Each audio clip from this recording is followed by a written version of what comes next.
Okay, so good evening everyone. आज जो आपकी पंचकर्मा की क्लास है उसमें हम आपके सिलेबस का फर्स्ट पॉइंट जो है वो डिस्कस करेंगे, which is basic introduction of panchakarma, है ना। उसके बाद हम नेक्स्ट क्लास से ट्राई करेंगे कि हम लोग एक एक करके जो पंचकर्म हमारे मेंशन किए गए हैं उनको सिलेबस वाइज डिस्कस करेंगे। ओके, तो आज की class will be about introduction. This is your first point of syllabus. ठीक है, तो सबसे पहले पंचकर्म होता क्या है। ठीक है, ये दो वर्ड्स की कॉम्बिनेशन से बना है पंच प्लस कर्म। ठीक है, तो पंच प्लस कर्म मतलब 5 थेरेपीज है।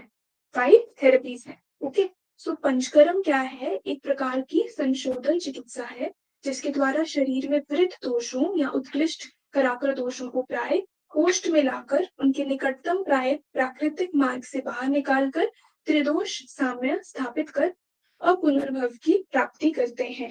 तो इसमें बहुत सारे की पॉइंट्स हैं। ये छोटी सी डेफिनेशन है पंचकर्म की, 4 लाइन की, पर इसमें बहुत सारे की पॉइंट्स हैं और वो बहुत इंपॉर्टेंट है।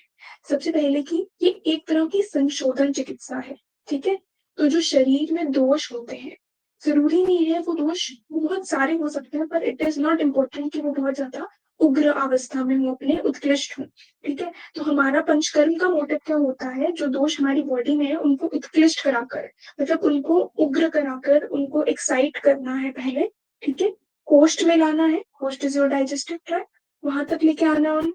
आपके दोस्त जो बड़े होते हैं ना, यूजुअली वो आपकी शाखा में होते हैं, पूरी बॉडी में डिस्ट्रीब्यूटेड होते हैं।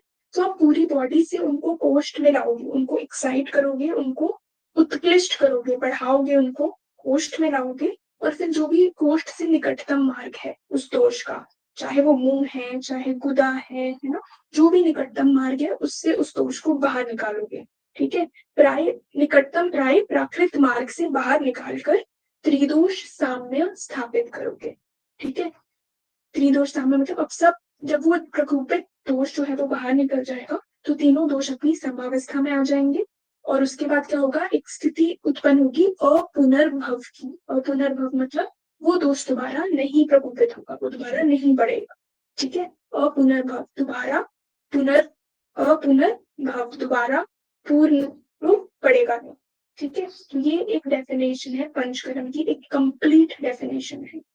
ओके, अष्टांग आयुर्वेद में पंचकर्म देखते हैं। ठीक है, आपको पता है 8 अंग। ओके, पहले डिस्कस कर लेते हैं पंचकर्म जो है। अलग अलग आचार्यों ने 5 कर्म की अलग अलग डिस्क्रिप्शन दी है। ठीक है, चरक और बाकी अन्य जो आचार्य हैं उनके अकॉर्डिंग कौन से 5 कर्म होते हैं पंचकर्म में इंक्लूडेड, वमन, विरेचन, अनुवासन बस्ती, निरूबस्ती और नावन या नस्य। ठीक है, तो उन्होंने क्या लिया, वमन विरेचन हो गया, बस्ती, बस्ती भी उन्होंने कॉमन बस्ती नहीं ली है, अनुवासन अलग ली है, निरूबस्ती अलग ली है। जब आप आगे पढ़ोगे तो आपको पता चलेगा बस्ती भी 2 तरह की होती है ना, 2 भी 3 तरह की होती है, पर इन्होंने 2 तरह की मेन बस्ती निरूप और अनुवासन को अलग अलग कैटेगराइज किया है, और नावन यानी नस्य को भी एक प्लेस दी है इसमें। और आचार्य सुश्रुत ने क्या मेंशन किया है, ये चरक और बाकी आचार्यों का मत है पंचकर्म के अकॉर्डिंग। ठीक है, और सुश्रुत ने किन किन को पंचकर्म माना है, वमन, विरेचन, बस्ती, नस्य, और उन्होंने एक्स्ट्रा एक माना है रक्त मोक्षण। उन्होंने बस्ती को कंपाइल कर दिया है। ठीक है, और उसके निरु अनुवासन बस्ती को उन्होंने सिर्फ बस्ती ट्रीट किया है, और उसके अलावा उन्होंने रक्त मोक्षण को भी एक पंचकर्म में इंक्लूड किया है। ठीक है, तो उसके बाद क्या आता है, अब अष्टांग आयुर्वेद में पंचकर्म का क्या यूटिलिटी है वो देखते हैं। ठीक है, आयुर्वेद के 8 अंगों काय बाल ऊर्ध्वांग गृह ऊर्ध्वांग शल्य दंष्ट्रा जरा वृषण में पंचकर्म की बहुत उपयोगिता है। ठीक है, सबसे पहले काय चिकित्सा है। आयुर्वेद के 8 अंगों में काय चिकित्सा को प्रधान अंग माना है। ठीक है, सिर्फ एक कुरुस्तम रोग को छोड़कर काय चिकित्सा के लगभग सभी साध्य रोगों में पंचकर्म का निर्देश दिया गया है। आप अगर काय चिकित्सा पढ़ रहे हो तो आपको ये नॉलेज होगा, जब आप उसकी डिस्क्रिप्शन पढ़ते हो, उसकी चिकित्सा पढ़ते हो, तो उसमें देखते होगे कि हर ऑलमोस्ट हर रोग में लिखा होता है स्नेहन स्वेदन करके, या तो वमन कराना है या विरेचन कराना है या बस्ती करानी है।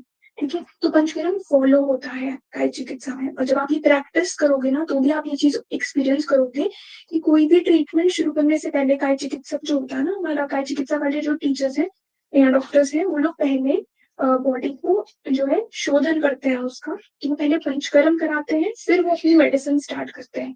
इसका क्या सिग्निफिकेंस होता है, जो हम कहते हैं कि शोधन करने के बाद जब हम मेडिसिनल ट्रीटमेंट उसको देते हैं, तो वो मेडिसिन का इफेक्ट अच्छा आता है बॉडी पे। ठीक है, तो बॉडी जब पूरी तरह से क्लेंज हो जाती है, उसके बाद हम ट्रीटमेंट शुरू करते हैं, तो वो ट्रीटमेंट का रिजल्ट बॉडी पे बहुत अच्छा आता है। इसलिए हमेशा देखना, काय चिकित्सक जो होंगे वो पहले कोई भी ट्रीटमेंट शुरू करने से पहले पंचकर्म कराएंगे। ठीक है, विरेचन वमन विरेचन करा के बॉडी को शोधन करेंगे, फिर वो अपनी ट्रीटमेंट स्टार्ट करते हैं। ओके, इसी तरह बाल चिकित्सा में कुमार भृत्य जो है, उसमें आपने पढ़ा होगा लास्ट ईयर कि जो स्तन्य दुष्टि है ना, कुकुनक आदि रोग है, इसीलिए क्या होता है, धात्री जो स्त्री होती है, जो माँ होती है, उसका स्नेहन स्वेदन करा के उसको वमन विरेचन संसर्जन कर्म कराया जाता है। ठीक है, तो बच्चे का तो नहीं करा सकते, तो मदर का कराते हैं, क्योंकि वही उसके स्तनपान से ही बच्चे को सारा न्यूट्रिशन मिल रहा है। ठीक है, इन सब में धात्री का संशोधन करा होता है, बाल चिकित्सा में इसका वर्णन है। उसके बाद होती है गृह चिकित्सा। गृह चिकित्सा में क्या है, आपने कुमार नृत्य में ही पढ़ा होगा, पोतना ग्रह है, शीत पूसना है, अंध पोतना है, रेवती है।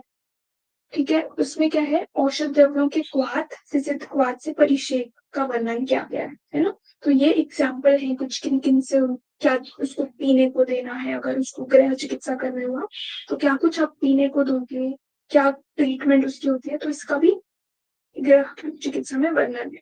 ओके, के बाद आता है ऊर्ध्वांग या शलाक्य तंत्र। ऊर्ध्वांग या शलाक्य तंत्र। शलाक्य तंत्र में क्या है, देखो नासा रोग होते हैं, है ना, हेड नेक पोर्शन है आपका, आई है ना। तो क्या है, देखो जो हमारा नासा रोग है ना, उसमें पूती नासा, नासा स्राव, कृमि रोग, ये सारे रोग आप पढ़ोगे। जब आप अच्छे से ईएनटी पढ़ोगे तो आपको उसमें वमन विरेचन